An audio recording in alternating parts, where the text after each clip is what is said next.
Staying consistent is without a doubt the most important thing when it comes to reaching your full potential as a runner. You have to stay injury-free while consistently challenging yourself month after month and training cycle after training cycle. Though you can do a ton in just a few months preparing for one race, when you're really going to see results is when you link together everything you did for your last race with everything you're doing now and everything you're going to be doing 6 months from now. Avoiding injury at all costs is so important for us runners. Though injuries are not the end of the world, and the vast majority of running injuries are really not all that serious, they just require a little bit of time off or rest or TLC, they do take away from our consistency and they delay our progress. So staying injury-free is of utmost importance. And of course, this is one of the reasons why people reach out to me for support, is to help get them on a training plan that's appropriate for their needs. But there's other people who can help you out as well. And developing your team that supports you as you train is vital. It's really helpful to have someone who you can go to for support when something physical crops up that you're just not sure how to deal with. And that's why I think as serious runners, it's helpful to get to know some of the physical therapists in your area and sports chiropractors who might be able to help you when you need it most. On today's episode, I'm talking with an athlete who I coach, Alex Burke. He's a member of the Knighton Lions. Actually, since recording this podcast, he's just run a brand new PR in the half marathon of 1:22. And he's on a quest right now to break 3 in the Chicago Marathon this fall. Alex is a doctor of physical therapy and currently works as a body coach at TB12 Sports Performance and Recovery Center in Boston, Massachusetts. He's an experienced distance runner and has been improving rapidly over the past 6 months since joining the Knighton Lions. In his professional life, he loves helping runners and all athletes overcome and prevent injury so that they can perform pain-free and reach their full potential. On today's episode, we're going to talk about Alex's own running journey and how he's been able to improve so rapidly. We're going to talk about what he sees as a PT and the type of things that he wishes that all athletes would do to stay healthy and consistent long-term while going after their goals.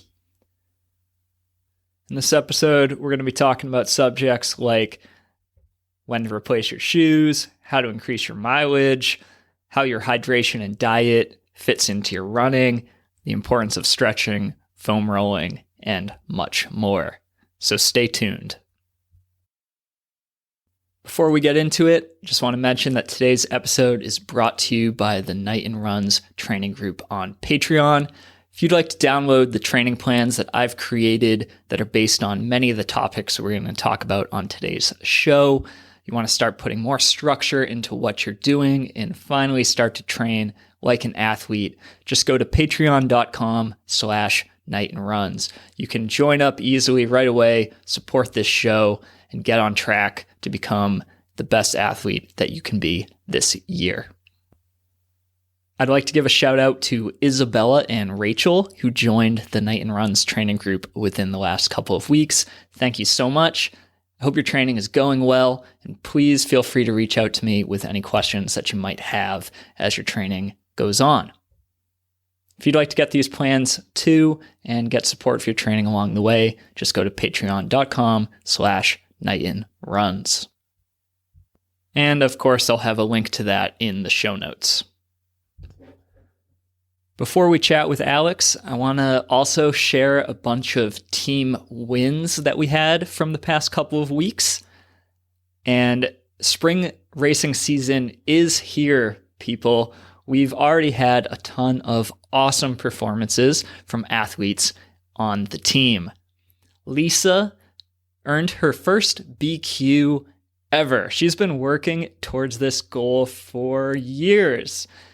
And I'm really happy that at the Hyannis Marathon this March, she finally ran and earned her first BQ. Also want to give out a big shout out to Sammy, who was the first athlete I coached to run the Tokyo Marathon. He flew all the way to Japan. He's on a quest to complete all of the world marathon majors. He's got one left to go in London this April, and he ran a super fast race, basically tied his PR, 2:46. It's incredible what he's been able to do. He actually reached out to me before he started his world marathon major quest, and I've been able to help him run 3 hours or faster in all of his marathons. It's really cool to see. I actually need to go run a faster marathon than him now because he is the fastest guy on our team. This past weekend, we had so many athletes run in half marathons. It was almost hard to keep track. We had about 10 local athletes compete at the New Bedford Half Marathon. A lot of really good news came in. I want to give a few shout outs. Natalie and Jackie, these are two of the women who I've been coaching for longer than almost anybody on the team. I think Natalie might be the longest woman I've coached since starting Knighton Runs. Both set PRs at New Bedford Half. I'm super proud of them, really impressed. We also had Courtney, who's a newer athlete of mine, run her first half marathon there. Super cool to see. Alex, who I'll actually be talking to in this podcast in just a few minutes, set a new PR there as well. And we had a bunch more great races, both at that race and throughout the country. In New York City, Kelly ran an awesome breakthrough performance at the New York City Half. We had Anne all the way on the West Coast in Oakland run the Oakland Half Marathon, which is a big stepping stone as she works towards the Boston Marathon. Doug, another newer athlete of mine, he went down to Virginia to run in the Shamrock Half Marathon on Virginia Beach. He ran a great PR. It was just a good weekend. And as we move forward into the spring, a lot of these athletes have more important races coming up, whether that's a goal half marathon, a goal marathon, or something else. What I saw last weekend from my athletes really inspired me, made me a happy coach. It's why I do what I do. I love it when you all succeed and are proud of what you've accomplished. I'm proud of you all too, so keep up the good work. All right, and without further ado, let's get to the conversation. Hey Alex, welcome to the Knighton Runs Podcast. Thank you so much for having me. I'm excited to be here. Me too. I'm glad we were able to connect. I'd love to just kick off the show by having you give a chance to talk a little bit about yourself, your history as a runner, what you're working on as your own running goals for this year, and then a little bit about what you do for work and how you help folks. And we'll just let the conversation flow from there. Sure. Yeah. So really grew up playing a ton of team sports. I loved baseball, basketball, football, but always liked running a lot. I remember my dad showed me the movie Rocky when I was in like 4th or 5th grade, and I just loved like watching him train and run. And, I remember before school, some days I'd go out on runs and just loved the way that it made me feel. I did cross country for 3 years in middle school and was half decent. Didn't run much after that until after college. So right around COVID, I was finishing up with grad school, just kind of stuffed up in the house, wanted to get out, gym closed. So started running and, started really at like half mile, 2 miles. I wasn't in very good shape at that point. And then slowly but surely just kind of broke that mental cardio barrier. And eventually one of my classmates asked me to run a marathon with him, which was Mount Desert Island. And I just was like, sure, why not? Kind of dove into it impulsively. And so, yes, trained for that. Unfortunately, it got canceled 2 years in a row. So I did a lot of running with no races, probably like a year and a half of pretty steady training, nothing crazy, 25 to 40 miles per week max. And then ended up, the first marathon I did was actually Boston. So right after my Mount Desert Island got canceled for the second year in a row, I had a client at TB12. She felt so bad that I, had 2 marathons be canceled back-to-back years. So she said, let me see what I can do. And she reached out to the Susan Hurley, who runs the charities, and they were able to find me a bib 3 weeks out. And so I had to raise a little bit of money. And yeah, it was kind of crazy though. So 10 days out from that race, I actually sprained my ankle pretty badly. And, was just like totally discouraged. Didn't know how I was going to be able to get through 26 miles, especially with never having completed a marathon before. But thankfully I work in a good place, and I had a few coworkers like really help me out, got some awesome treatment, and was able to finish the race. And then, of course, like most marathoners, you run one, you want to do another one and beat your time. So, I love running because it gives me a chance to be competitive with myself. I love the improvement that I see from race to race to race. And that's really what just kind of keeps me coming back. I mean, it keeps me healthy, gives me structure, discipline, gives me confidence. Just kind of makes me happy, man. I don't know. But that's kind of where I am in my running journey. And yeah, I'm excited. I got a couple half marathons I'm training for right now as a way to improve my speed for when I do Chicago in October. And yeah, the goal is sub 3. So my best is 3:23. I did it at a Marine Corps marathon back this October. So a little bit of time to shave off, but I have some time to do that. And I got an awesome plan. And yeah, I'm fired up about running. It's a lot of fun, and it goes well with what I do here at TB12 because I work with so many runners. So it's nice to be able to help out runners and get inspiration from them and be able to help them out, learn from them. Like it's awesome. That's so cool. So you found out you were going to run Boston, you said, just a couple of weeks before the date. Yeah. In 2021. So I was supposed to run Mount Desert Island that October. So yes, I was fully trained. I was like ready to go for that race. And then when that got canceled, I think Boston was a week or two before that. So, I mean, I guess still had, I was a week or two shy, but I had been running pretty consistently for a while. So it timed up nice. That was such a tough and confusing time because you would sign up for races and really you wouldn't know if they were going to take place. Yeah. I was going to run the original Boston Marathon in 2020, which got canceled. And I think it got canceled a total of 3 times before it ultimately ended up happening. And when it did end up happening, my time qualifier wasn't even good anymore. So I had to requalify. And I remember starting and stopping training for races and for the marathon 2 or 3 times for races that ultimately ended up not even happening. And the first marathon I ran during COVID, it was the Manchester City, New Hampshire marathon, which kind of like you, I wasn't planning on running. I was planning on running the Cape Cod marathon, but then that one got canceled a week before. Actually, not even due to COVID. It was canceled due to a storm of all things.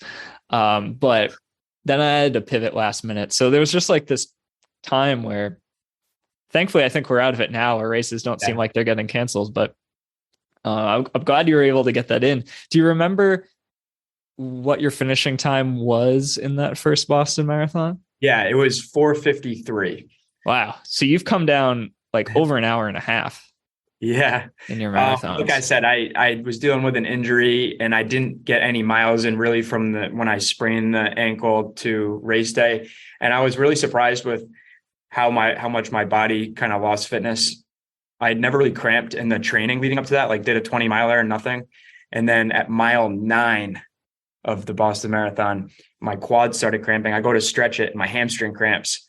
So before I even reached the halfway point, I was cramping up all over the place. Never really cramped like that before. So it was it was definitely an interesting experience. It made the finish so sweet because I had to battle through so much pain and stuff, but it really kind of taught me a lot about what marathoning is all about, as far as like, digging deep and, persevering and, all that good stuff that, all like the great lessons that come with overcoming a tough challenge. I think I did a few things wrong too, like made the mistake of doing things for the first time, like eating certain things for the first time, just like nervous. I never ate oatmeal once before a run. And then that morning I ate oatmeal. It didn't sit well. So it was just like, it felt like everything was coming against me that day. And to just cross the finish line was unbelievable on Boylston Street. So I'm excited. Yes. Since that race, I've been pretty driven and motivated to just like blow that time out of the water. My goal is I'd like to beat it by 2 hours. I'd like to get down to that point, which I will at some point. 53. Yeah. So that was a very tough day, but very happy that, I was able to finish safely. So, yeah. And that may seem crazy to improve 2 hours in the marathon, but I think it's really possible for you, Alex. Like, so for those listening, I've been coaching Alex for maybe about 6 months or so. And like the progress that you've seen in just this short amount of time has been huge. And so you ran last fall, you ran 2 marathons back to back. You finally got into that Mount Desert Island Marathon, which is a pretty hard one. And you ran third year. Yep. You ran a pretty big personal best there on a very hilly course. And then how many weeks later was the Marine Corps? It was a quick turnaround. 2 weeks later, you ran another PR, which is, all the credit for that is to you, because to do a back-to-back marathon like that in PR and both of them is really hard. Not something I would necessarily suggest anyone try to do, but you were able to pull it off. So it was cool to see. And since then, you've continued to improve in some of your shorter distance races that you've run in the past few months, half marathons, some of the like 5K, 10K type stuff you've done. Yeah, shows that you're very likely to break 3 in the marathon in Chicago this fall. So what do you think have been like the main contributors to you improving so much? Not everyone goes from being nearly a 5-hour marathoner to now looking to break 3 hours. But this is your reality. Like, you've improved a ton. Mm-hmm. Well, thank you for all of that. I gotta say, like, linking up with you has been hands down the most helpful, one of the most helpful things as far as my training goes. I was doing all the training on my own, just kind of researching things by myself. And I wanted to find a good marathon book. And I just Googled like how to run a faster marathon or something. And I came across a book that literally the title was like How to Run Faster Marathons, The Proven Path to the PR, written by you. And I was like, sold, I'll buy it. Had some good ratings and got the book, read it. It was nice and condensed, my style. And I really, really liked the content in the book. I felt like it was, it made sense. It was easy to understand. And you just really just laid things out step by step and addressed every part of the training. And so I actually used that book for a couple months, probably 2 or 3 months with my training. And then I found you on Instagram and, I saw you were taking on more athletes and I reached out. I was like, man, this would be cool. Like, I read the book. I like the author, like, and what he's recommending, like, let's see if I can have him coach me. And so since working with you, like, I've always had like the work ethic and, I love training. I love running, but I just needed like structure, and I needed to know like when to step on the gas and do speed work, when I needed to hold back and do recovery, or like there's an art to it. And that's why I love marathon running and training for these. Is there's an art. It's not just go out and run hard every single day. Like, some days you go easy, some days you push, some days you run easy for most of the run and then you push. Like, there's so much variance to the workouts that you prescribe me. And I just think that has paid off, incredibly. And it just gives me the confidence and reassurance too. in addition to the accountability, but just having someone, a professional, tell me like, hey, you've put in the work and you're going to do a great job, and knowing that I've done all the things that you've recommended for the most part. I'm not perfect. I think today you wanted me to do a recovery run and I pushed it because it was raining out. But I try very hard to do everything that you recommend to a T, and the results speak for themselves. So, I go out and put in the miles, but it means nothing without a plan. Yeah, that's awesome. I love that. Well, thank you. It's cool that you've identified with it and liked what I put out there, and resonate with it, because you're definitely seeing results from following it. I think that as an athlete training for the marathon, it is such a challenging event where it's really helpful to develop a team around you of experts who you can rely upon to help you as you go about it. As an athlete, yeah, you got to put in the majority of the work. You have to run the miles, you have to do the workouts, you have to get yourself out the door. But it's nice. I think it's nice to not take everything on. So to, find a training plan that you can follow, that you identify with, where you don't need to, on top of doing all the hard work of running, you also don't need to like figure out what the best training is and question that every single day. Like, oh, am I doing the right thing right now? You can just kind of buy into a program, believe in it, and follow it. As your training goes on too, it's like, not only is it nice to have, someone like me potentially as a coach to talk to as things come up, but it can also be really nice. And this is one of the big reasons why I wanted to bring you on the show, is to have someone who's more of an expert on, how the body works and the physical aspects of it, because there's no training cycle you're ever going to go through where you're going to feel perfectly good and perfectly healthy from like the very first run through the race. Aches and pains always happen, even when you try to avoid them by following like good training. So it's really helpful to like build this team of people who can support you when you need it. And that's one of the things you do as body coach at TB12. And I'm sure that, I'm sure that what and what the people who you've worked with have been able to help you in your own running. And I'd love to hear, like, in your own words, how helpful is it to have someone who can support you physically along your training, who's an expert like you are, Alex? Yeah, it's huge. It's everything. Because without your health, there is no running marathons. And it is a grueling sport. If you look at some studies of injury rates amongst all sports, running is one of the,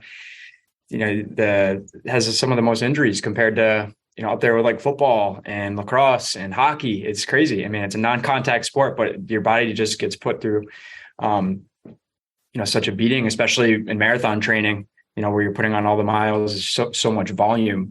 But yes, it's been very helpful having my background as a physical therapist, and body coach to know, what's going on with my own body, and then knowing how to then fix it. I love playing the role of body coach when I work with runners. I'm not a running coach. I'm learning quite a bit about running, but I sort of play a unique role where I can kind of help put people back together, help them, get over pain, get over injuries, and then also help them prevent injury. And, that has been a role that I've loved, because I feel like I have a cool spot on the team. When a runner comes in and they look at me and something hurts and they go, well, I really want to run sub 3, but my hamstring is just bothering me. It fires me up to know that I have the ability to help them get there, and then to go through the process of watching them get better step by step, and then eventually achieving a goal. It's awesome. It's extremely rewarding, and it's why I love what I do. So I think that someone like myself plays a huge role in any athlete's, training or, in their quest to accomplish a fitness goal. Like you said, your body is going to get banged up, and it helps to have someone who can help educate you and help you physically feel better, which then will also improve your emotional state. I mean, I've been injured before.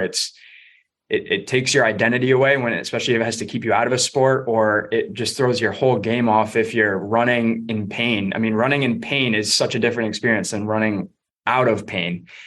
And so that's, again, why I really love what I do, because I think what we're best at TB12 is getting people out of pain. Definitely. So when people come to you who are runners and who are in pain, do you notice any commonalities amongst them? Like, are there certain maybe behaviors that you feel like they're doing that are leading them to getting hurt in their training that you then have to address? Things that maybe you see these people come in, they're kind of telling you their story of what happens, and you're just like, okay, I know what you did here. Like, and we'll try to fix it this way. Is there anything like that? My gosh. Yeah. So there's a handful of things. And this is part of why I love being a PT and being a body coach, is because I have to put the detective hat on and try to figure out, like, what is it? Is it the shoe wear? All right. A lot of people, they wear out shoes. They wear the shoes for far too long, or they're just wearing the wrong shoe. Too tight a shoe, too narrow, squish on the toes, can cause issues with the plantar fascia or on the joints in the toes, or they overwear them. So then it causes their ankles to pronate. When the ankle caves in, the knee caves in, the hip caves in, right? So that's one. Another is too much of an increase in mileage, not properly progressing your training. So sometimes people will, either run too many miles or run too fast. Like I said before, like it's an art. So you need to carefully progress, carefully progress the mileage and make sure that you're not doing too much speed work or, running too many miles when you're sore, not taking a rest day. That's a big one. Another thing is hydration. So hydration and diet, I guess we can, couple into one, but, someone might not be drinking enough water. Like, our muscles are 75% water. They're just going to function much better if you're fully hydrated and, getting electrolytes in there too, to improve muscle function. And so sometimes people need a little hydration counseling, or, they're not eating the right foods and it's raising inflammation in their body. So it's kind of magnifying these aches and pains. And then another thing too is strength. You need a balance of strength training. So sometimes people their original background or what they really like to do is strength train, but they're now starting to run. So they keep the same strength training program that they've always had. And now they're running all these miles and it's just too much. So they need to maybe cut back. And then on the other end of the spectrum, some people, they just don't do any strength training and they run into issues. So you have to have a balance. You need to do some strength training to help strengthen the tendons and the muscles for them to be able to support the joints and support your body through running, but not too much to where it causes an overload issue to where you're like over tightening your muscles and causing too much compression on your joints. And then sleep is a big one too. Going back to lifestyle habits.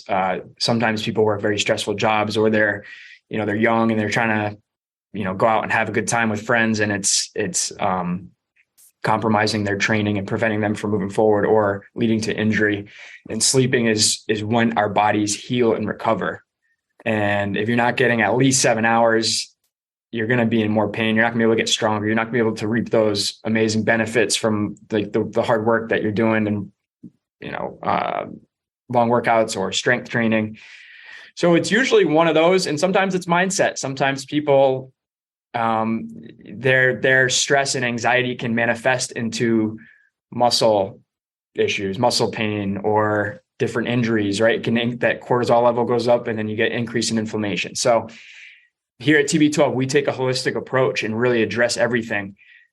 Some other physical therapy clinics, you go in for your ankle, you're getting just only attention on the ankle. There's no discussion on sleep, hydration, diet, maybe not as much of an emphasis on, looking at other muscle groups or how the knee's moving, how the hip's moving, so I just feel like working here has allowed me to really address my clients holistically and try to target my session with them,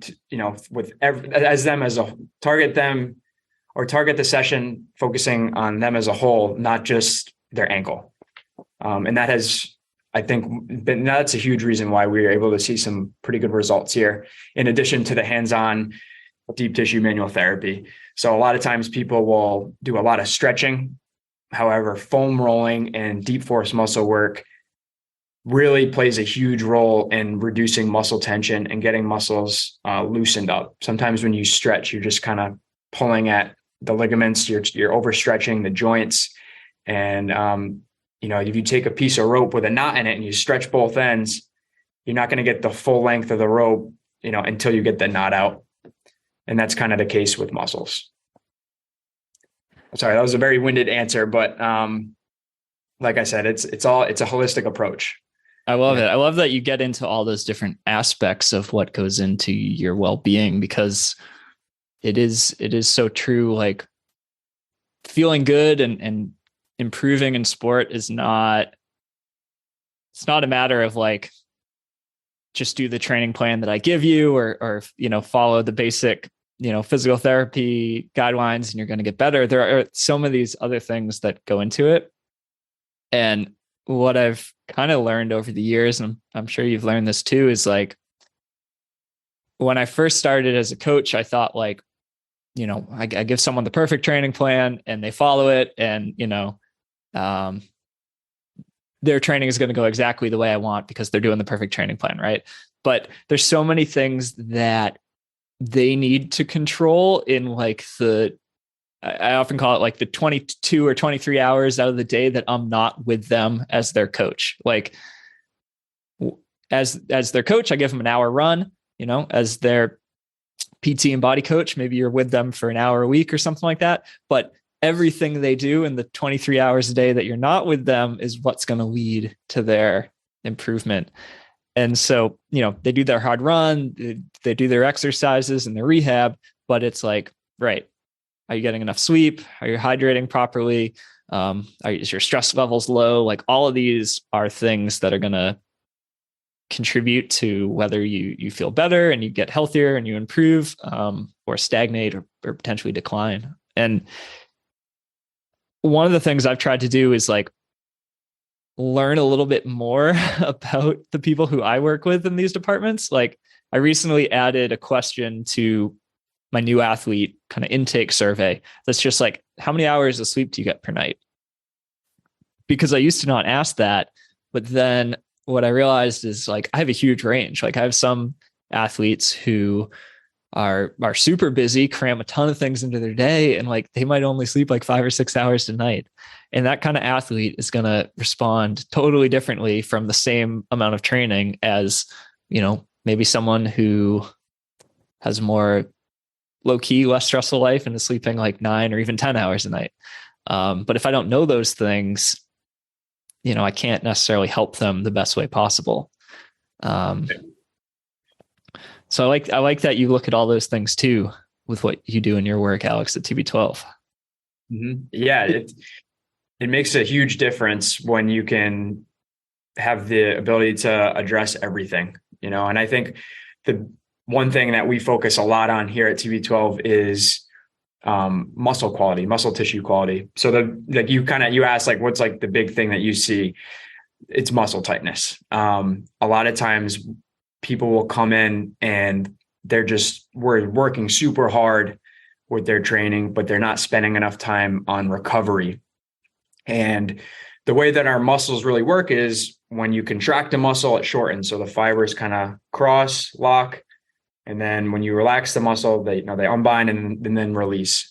Well, when you're training a lot, you're running a lot, the muscles, they have areas in the muscle where they kind of stay locked up. And so you lose full muscle pump function. And that is what leads to forces from running and everyday life going through the joint or the cartilage or the tendon, because the muscle isn't able to fully contract and relax. The forces from everyday life should go through our soft tissue. And so I believe, a lot of times like people with joint issues, you can be prevented if like years down the, years prior, if you had just foam rolled, stretched, got treatment here and there to get those areas of density and those knots and adhesions out of your muscles, then there wouldn't be so much force going in through the joint. And so a big thing that I see is people neglect the pre-run foam roll, the post-run stretch and foam roll. That they put so much effort into the training, and they say they don't have enough time, but they have enough time. People have enough time, and it's worth it. All you need is 5-10 minutes, and you can make a huge difference in how you feel, how you perform.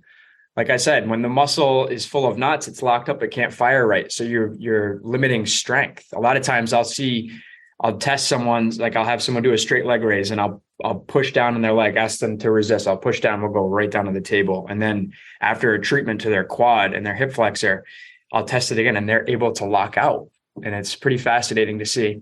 And not only does that help reduce their pain to loosen up the muscle like that, but it improves their performance as well. So stretching and foam rolling, those are like two things that in my own running, I used to do a lot of, and I've gotten out of the habit, and I'm going to say it's just because of laziness. I have the time. I'm not going to make the excuse that I don't have time. Every night I probably watch half an hour of TV to an hour of TV. I could stretch and foam roll during that time. Perfect time. I make that suggestion all the time, Yeah, but I don't, because I'm lazy. I used to do it, but now, now it's like I do my running, I do my strength, and then I'm just kind of tired at the end of the day. But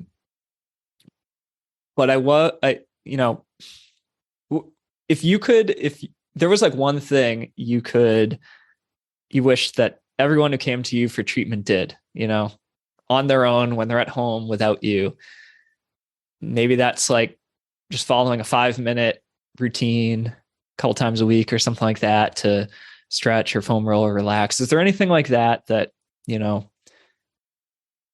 if you could be the coach right now for me, like what should I do when I'm tired and lazy and don't feel like stretching and relaxing at the end of the night physically and just want to sit on the couch? Yeah, I would, I think just in my experience working here, the deep force muscle work, the foam rolling, I think and it's for me too, I'm speaking on my own experience, provides the most relief and helps to decompress the muscles and the joints best, is getting into a good foam rolling routine. And it really doesn't need to be that crazy. 5-10 minutes can go a long way. You can even, if you take something like a softball size, even like a sphere or something, you can just get it right underneath your hamstring as you're sitting down on the couch and kind of work into the hamstring. You can then, use it on your glutes as you're just sitting there. I like I said, I always make a recommendation of trying to foam roll or stretch while you're doing something else, so that it's not a, complete, not waste of time, but that you're multitasking so that you're more likely to do it. But I would say for you, Chris, definitely getting into a foam rolling routine where you're going through, especially as a runner, the bottom of your feet, the front of your lower leg. So the anterior tibialis, the muscle just outside of the shin, working through the calf, and then going through the quads, the hamstrings, and the glutes. So 1 to 2 minutes per muscle group is sufficient enough usually to get a good change in the state of the muscle and loosen it up. So if you think about it like, it's only 5 to 10 minutes, and you can make a pretty good change, you just start there. And eventually, you do that every day for 2 weeks, you'll see some really solid improvements in how you feel, how you run, how you kind of go about your everyday life. And it can be a good time too to meditate. If you don't have the TV on, that's a good time to kind of just quiet the thoughts, think about your day, reflect, think about your goals, just kind of focus on the breathing. Because that's the other thing, is I think a lot of people don't like foam rolling because it hurts. And if you're doing foam rolling right, it should hurt. You want to use enough pressure where we're actually softening the muscle and changing the state of it, bringing it from a tightened state to a loosened state. And that doesn't always feel great. And so it's work. It takes effort. However, if you're consistent with it, over time, your body learns, like going to the gym and doing strength. If you do enough foam rolling, your muscles will not only loosen up, but it won't hurt as much during, and you'll be able to kind of get through the session much easier. When you first start foam rolling those first few times, it's usually it's kind of brutal, but the more you stick with it, the better it gets. Cool. I love it. How often would you recommend someone do that routine? I mean, every day. Every day. Can you be worried about doing it too much? No. I mean, you want to stay away from bone, but generally speaking, you're not going to use too much pressure. I mean, it takes a lot of force to like actually cause damage, and most people aren't going to allow themselves to push that hard. So I would recommend foam rolling every day. Ideally before your runs, so that you can loosen them up, get them stimulated, get them to a state to where they're going to fire very well. And then go through your dynamic warm up.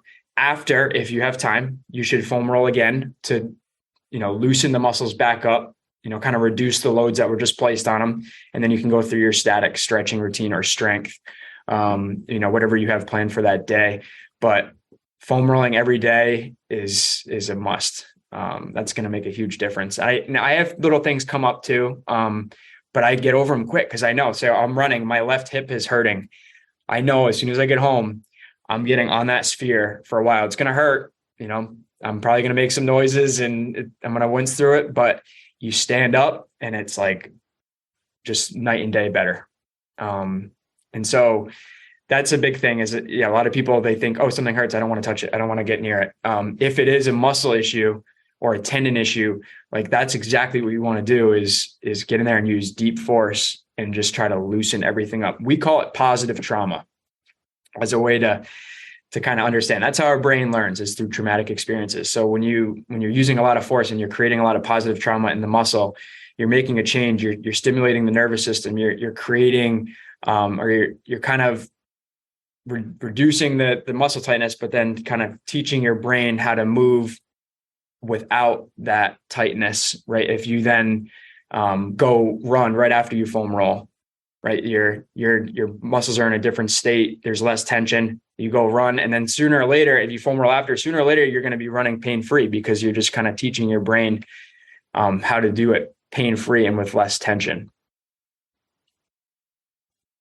Very cool. That makes sense. It does. I promise to you, I'm going to start to do a little bit more foam rolling. I'm going to start today, and I'm going to try it. I'm going to keep it up for at least a week. I'm going to let you know how I feel. Yeah. Make a note. I'm going to let you know. You will not regret it, coach. You will not regret it. And I think the other thing too is, sometimes it doesn't have to be like a full routine where you're going feet, calves, hamstrings, glutes. Some days I wake up and my feet are a little sore, or my calves are a little sore, and I might just spend like 5 to 10 minutes on those areas, and then I'll hit the road and go. Sometimes it's not always perfect. If I have the time and I'm feeling good, I'll do the whole routine, but some days it's just isolated on what I need that day, and that's okay.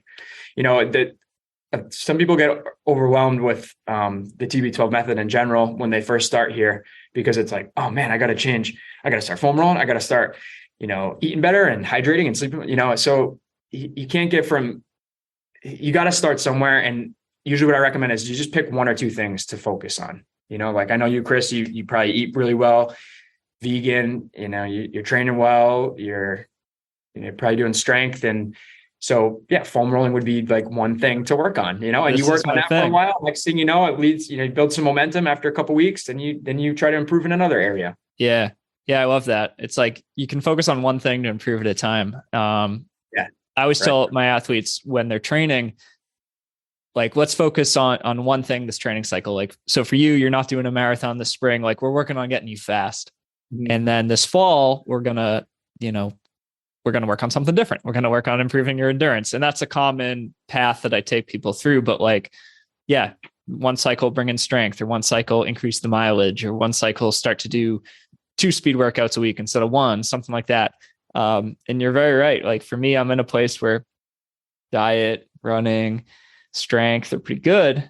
But I've let some of these recovery modalities slide. So, yeah, I'm going to get back into it. I got a pile of tools sitting out there. And I think probably a lot of people listening to this have bought a bunch of tools to help with their recovery, and they're just sitting out there. So I challenge anyone listening to this to give it a try, foam roll for a week and see if it helps.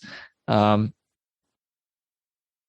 question I do want to ask you though, before we go is, how do you know, and I know this is a broad question, but like, how do you know when something comes up, an ache or a pain, something feels off?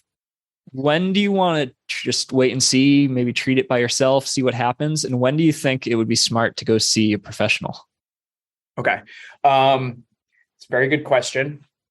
So if anything traumatic happens, say you twist an ankle, right, and the thing swells up like crazy, you want to definitely go seek medical attention. We want to rule out fracture. You want to rule out anything serious.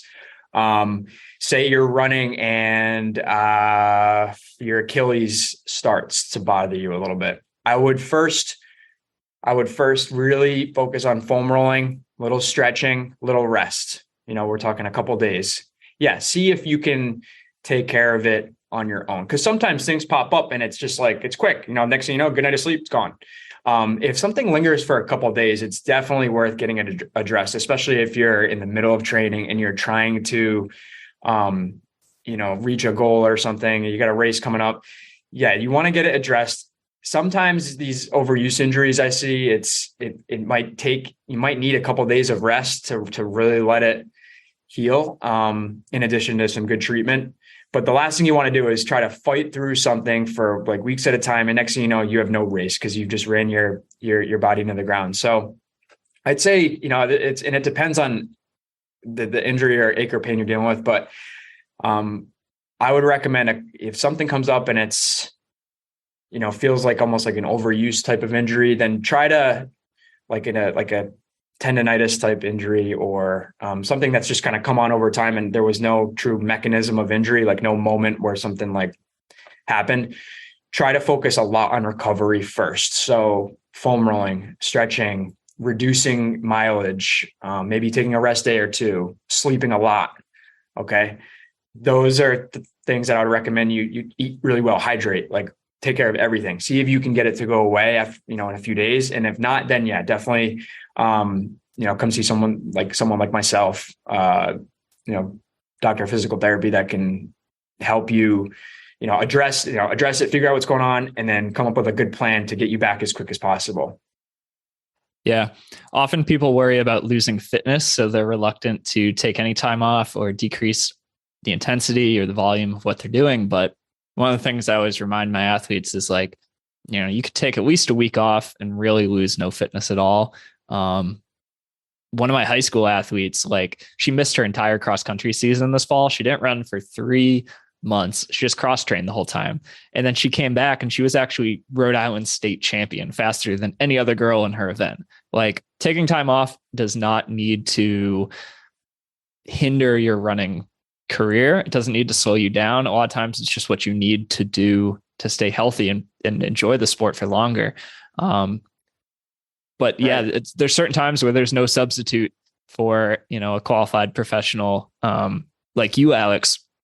And, there's countless times where people come to me and they're like, hey, I got this ache and pain. I'm just like, yeah, you should probably go see someone because there's no substitute for qualified advice. And you don't know what you're dealing with a lot of the time. Yeah, neither does Google or YouTube. It's like a lot of people, they just go right to the search engine and they end up going down a rabbit hole about something that's not even pertaining to them. Like it's not even the injury that they have, but they think it's what they have. And then so yeah, the best thing you could do is maybe a couple days, a week, see if you can improve it, focus on all the important recovery things. And if it's not, then definitely, yeah, go see a professional. Awesome. For anyone who's listening, who's looking to build their support team, and is considering learning more about the TB12 TB12 method, or maybe is in the Boston area and wants to connect with you, Alex, how can people reach out to you and get connected with the work you do? Yeah, so you can find me on Instagram. A lot of people are on there. So Alex Burke 9 is my Instagram handle. You can go right on TB12 Sports website and book a session with me in Boston that way as well. You can send me an email, alexander.burke@tb12sports.com. Those are all ways that you can, get in touch with me or set up a session here. And any runner who comes in, we'd go through a full injury screen. We'd go over your goals, talk about, lifestyle habits. We'd go through a full movement assessment. We have an Optigate treadmill, which is, one of my favorite tools. So it's a way that we can assess your running and walking gait, gives us data as far as how much time you're on each leg, how big of a stride you're taking, your cadence. Cadence is a big one. Running form is huge. We talked about, or you asked about things that can affect someone's runner. Yeah. The way, someone's running form can play a huge role. And then we would go through full pliability treatment. So pliability is, describes the state of a muscle that's long, resilient, can contract and relax without restriction, allowing it to absorb and dispense force. So the pliability work is deep force muscle work where we're trying to soften the muscle, get it to a pliable state. So you'd go through full pliability treatment, and then we would go over foam rolling and maybe some other corrective exercises to help you get over pain or any ailment you're dealing with, so you can go crush your race. So yeah, awesome. I love it. Yeah. Thanks for the work you do. It's super helpful. Both for me, my wife, the athletes I coach. The work you do is so helpful in helping us get to the finish line and reach our goals. So thanks for coming on the show. I know you got a client you're actually meeting with in a couple of minutes to help them out. So I'll let you go. Honor too. Yep. Very cool. Thanks, Alex, for coming on.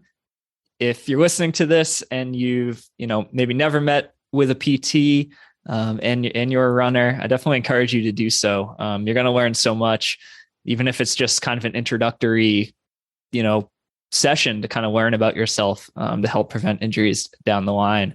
It's super, super helpful to do. So thanks again, Alex, and we'll chat soon. That was fun. Thanks so much, Chris. All right. Bye. See ya. All right. That's the episode. Thank you so much for listening. If you enjoyed today's show, make sure that you're subscribed to the Knighton Runs podcast inside your podcast player. That way you won't miss an episode. If you really like this show, I'd love it if you would leave a review as well on your listening platform of choice. That really goes a long way in helping me expand the reach of this show and have it reach new audiences. Of course, so does sharing it with a friend. That's probably the best way that you can help get this into the ears of others who might benefit from it as well. So thank you so much. I want to leave you with 3 different ways that you can take advantage of what I have to offer to benefit your running today. First thing is go to knightonruns.com/book, and you can sign up to get a free copy of my marathon training guide, Run Faster Marathons, The Proven Path to PR. It's just a simple sign up, and I'll send you a copy of the ebook. This book's actually been out for like a year now. I'm really happy with the reception that it's received. We've got almost 50 5-star reviews on Amazon. So go get your free copy now and start learning how to train like an athlete. Number 2, if you'd like to get training plans based upon the content that we talked about today and everything that I talk about within my book and this podcast, go to patreon.com/KnightonRuns. You'll be able to support the show and what I'm doing and get awesome training plans that are really going to help you out. You'll also be able to join my community where you can get support from the other athletes following the same style of training and get your questions answered by me within the group. Number 3, I do have a few spots available for one-on-one online run coaching. If you'd like to work with me in a very personal way where I develop a totally custom plan for you, and we work hand in hand every step of the way throughout your running journey. Go to knightonruns.com/coaching. You can learn all about that and apply for coaching if you're interested. All right. I hope your running is going well. Hope you learned something today. Now get out there and enjoy your run. Bye.